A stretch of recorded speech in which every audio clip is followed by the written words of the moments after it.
സൗഹൃദ ഭവനം home for a homeless friend എന്ന പദ്ധതിയിലൂടെ PSMO കോളേജിലെ NSS യൂണിറ്റ് സഹപാഠിക്ക് നിർമ്മിച്ചു നൽകിയ വീടിന്റെ താക്കോൽ കൈമാറി. ഈ പദ്ധതിയിലൂടെ നിർമ്മിച്ചു നൽകുന്ന രണ്ടാമത്തെ വീടാണിത്. കഴിഞ്ഞ വർഷം ഒരു വീട് നിർമ്മിച്ചു നൽകുകയും മറ്റൊരു വീടിന് ധനസഹായം നൽകുകയും ഈ പദ്ധതിയിലൂടെ ചെയ്തിരുന്നു. NSS വോളണ്ടിയർമാരും കോളേജ് വിദ്യാർത്ഥികളും കോളേജിൽ നിന്നും പൊതുജനങ്ങളിൽ നിന്നും സമാഹരിക്കുന്ന തുക കൊണ്ടാണ് നിർമ്മാണ പ്രവർത്തനങ്ങൾ നടത്തുന്നത്.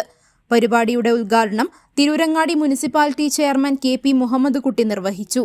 കോളേജ് മാനേജർ MK ബാവ താക്കോൽദാനം നിർവഹിച്ചു. Principal doctor Aziz K, professor P Basheer Ahmed, doctor Shibnu S, doctor Shabeer Ahmed VP, doctor Ali Ashkad M, Muhammad Shereef PK, Arshad Khan, volunteer secretary Fathima Safa, project coordinator Mishal Mirza എന്നിവർ സംസാരിച്ചു. നട്ടെല്ല് സംബന്ധമായ പ്രശ്നങ്ങൾക്ക് ശാശ്വത പരിഹാരം ABC ഓർത്തോപീഡിക് ഹോസ്പിറ്റൽ മഞ്ചേരി. വിട്ടുമാറാത്ത കഴുത്തുവേദന, നടുവേദന, ഡിസ്ക് സംബന്ധമായ രോഗങ്ങൾ, നട്ടെല്ലിന്റെ ഒടിവുകൾ, കുട്ടികളിലെ ജന്മനായുള്ള നട്ടെല്ലിന്റെ വളവ്, കൈകാലുകളിലെ വിട്ടുമാറാത്ത വേദനയും തരിപ്പും എല്ലാത്തിനും പരിഹാരം. എൻഡോസ്കോപ്പിക് നട്ടെല്ല് ശസ്ത്രക്രിയ. പ്രശസ്ത spine surgeon doctor Sandesh P എല്ലാ ശനിയാഴ്ചയും 2:30 മുതൽ വൈകുന്നേരം 6 മണി വരെ രോഗികളെ പരിശോധിക്കുന്നു. Four booking 7902835000. ABC orthopaedic hospital, near Kairali theatre, Calicut road, Manjeri.